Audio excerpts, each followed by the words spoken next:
तर बीडमधील गुन्ह्यांबाबत दमानिया देत असलेली माहिती जुनी आहे असं राऊतांनी म्हटलंय।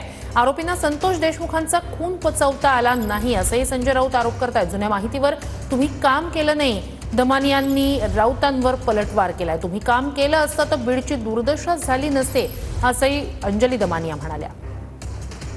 अंजनी दमानिया जी माहिती देत आहेत ती माहिती काही नवीन आहे, ती जुनीच आहे।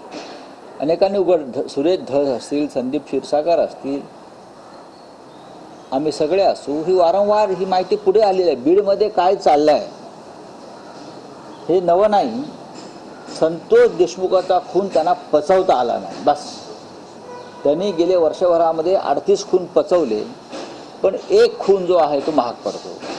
संतोष देशमुखच्या खुनाला वाचा फुटली आणि हा वाचा फुटलेला खून सगळ्यांची लक्तरं काढत बाहेर चाललेला आहे। हा एक खून तो पचला नाही आणि म्हणून 38 खून उघड झाले।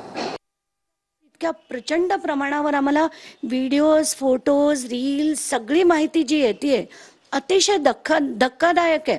आणि सगळे गावागावाचे सरपंच प्रत्येकाच्या हातात पिस्तूल, म्हणूनच मी ते आज पिस्तूल हे जे ट्विट केले ते त्याच्यासाठी केलंय।